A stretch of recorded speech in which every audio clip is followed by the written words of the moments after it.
Welcome back to the Calm Chi, your sanctuary for harmonizing the energy within and around you. If you have ever walked into your home and felt an immediate, inexplicable drop in your mood, or if you feel like opportunities in your life are slipping through your fingers despite your best efforts, the answer might be standing right in front of you. Today, we are not just talking about decoration. We are talking about the mouth of Qi. In the ancient philosophy of Feng Shui, your front door is the primary portal through which the universe delivers energy, wealth, and vitality to your life. It is the interface between the public world and your private sanctuary. If this mouth is blocked, silent, or malnourished, the body of your home and by extension, your life will starve. But if we optimize it, we can lower your stress hormones, invite abundance, and create a profound sense of flow. So, take a deep breath, center yourself, and let's unlock the potential of your entryway. To truly understand how to fix our entrances, we must first understand the concept of the Ming Tang, or the bright hall.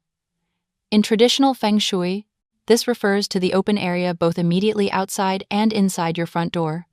Think of it as a cosmic reservoir. Energy, or Qi, rides on the wind and settles in this space.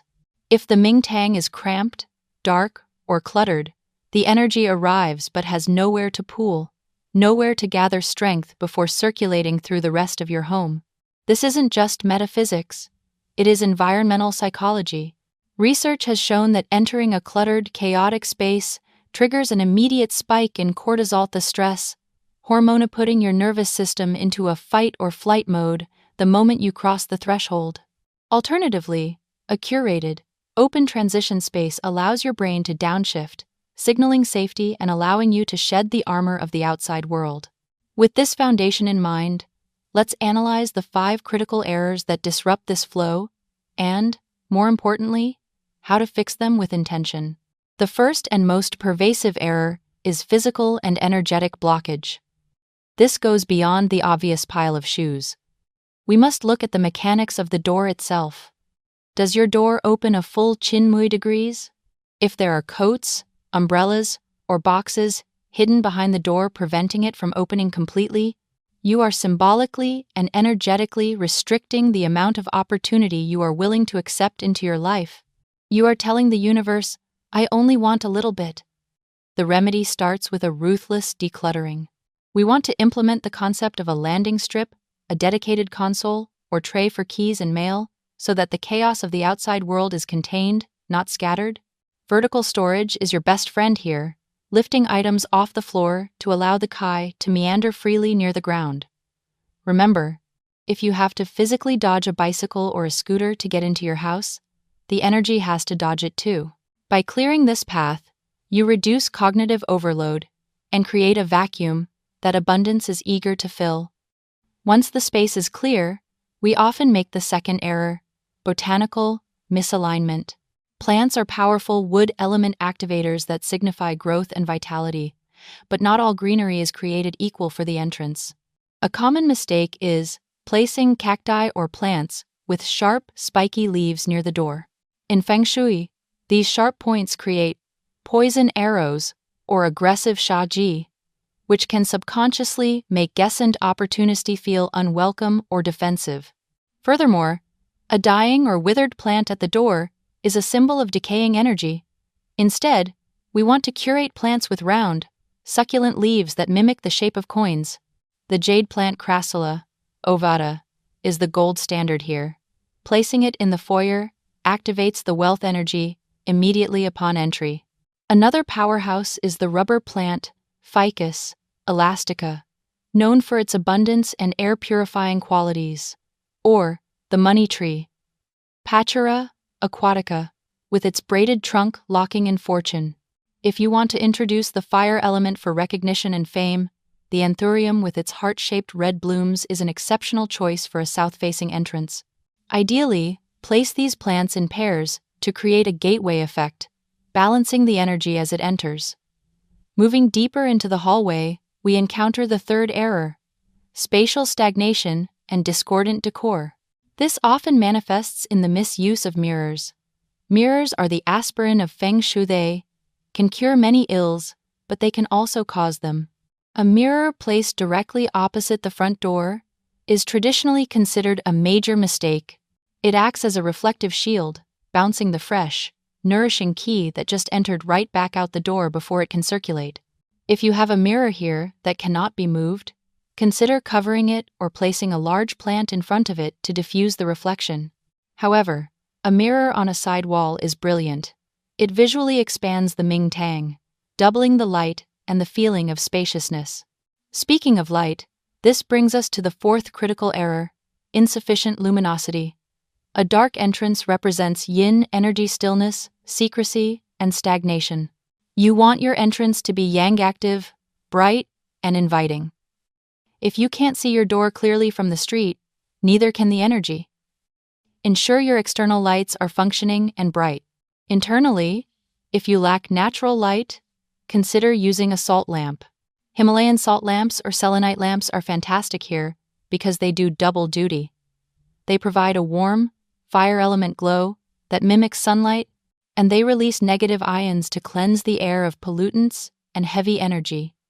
This creates an atmosphere that feels physically lighter, lifting the mood of anyone who enters. The fifth error is perhaps the most subtle: the misuse of activators. Many people buy Feng Shui trinkets they don't actually like, hoping for a magical cure. If you hang a wind chime that sounds annoying to you, it will generate frustration, not flow. Authenticity is key. However, when chosen correctly, these cures are potent. A metal wind chime with 6 rods is a classic remedy for the front door. The number 6 represents heaven luck, and the metal element cuts through stagnant energy. For protection, especially if your door faces a harsh environment or a busy road, crystals are your best allies. Black obsidian is a powerful grounding stone. Placing a piece on either side of your threshold acts as an energetic security guard, absorbing negativity. Tiger's eye is another excellent choice for the entrance, offering a watchful, courageous energy that protects the home while attracting wealth. If you are concerned about electromagnetic fields or general stress from the outside world, shungite placed near the door acts as a master filter. Now, let's address the structural issues that many of you ask about, the things you can't easily rebuild.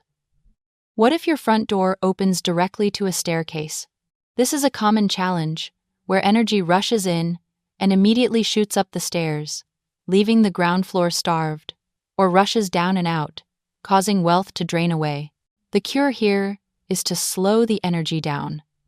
Hanging a faceted crystal sphere halfway between the door and the bottom step can disperse the qi, spreading it gently rather than letting it rush. Similarly, if your front door aligns perfectly with your back door, the energy shoots straight through the house like a tunnel wind. To fix this, you need to disrupt the direct line of sight. A round rug, a pedestal with a lush plant, or a crystal ball suspended in the path can force the energy to meander and nourish your home. We must also look at the macro environment, the landscape outside your door. In Feng Shui, we look for the balance of the celestial animals. When you stand inside looking out, your left side is the green dragon, yang, career, growth, and your right is the white tiger, yin, protection. Ideally, the dragon side should be slightly higher or more dominant than the tiger side.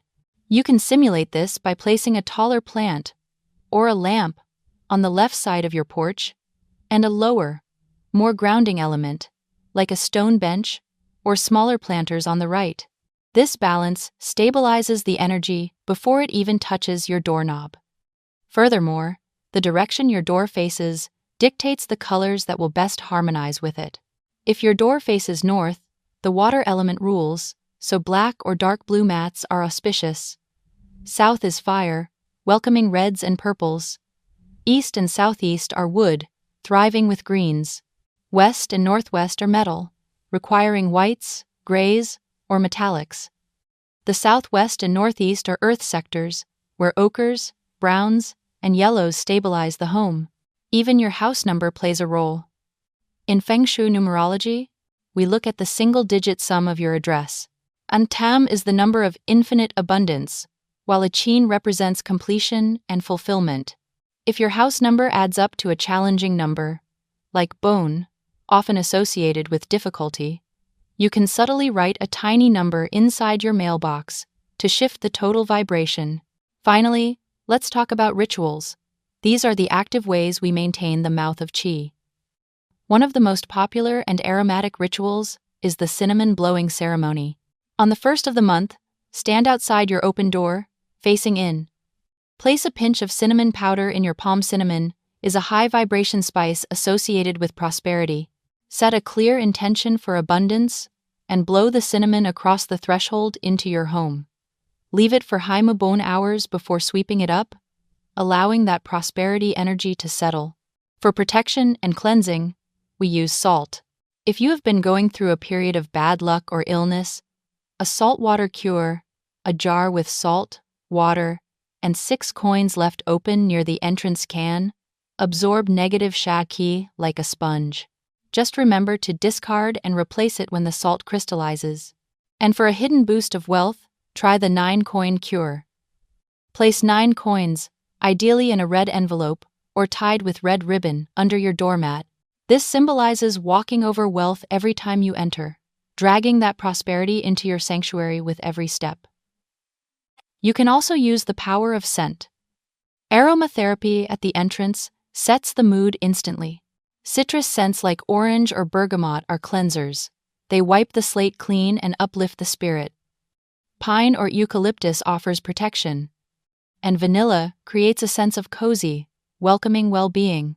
By addressing these layers, from the physical decluttering to the botanical choices, from the structural cures to the energetic rituals, you are doing more than just decorating.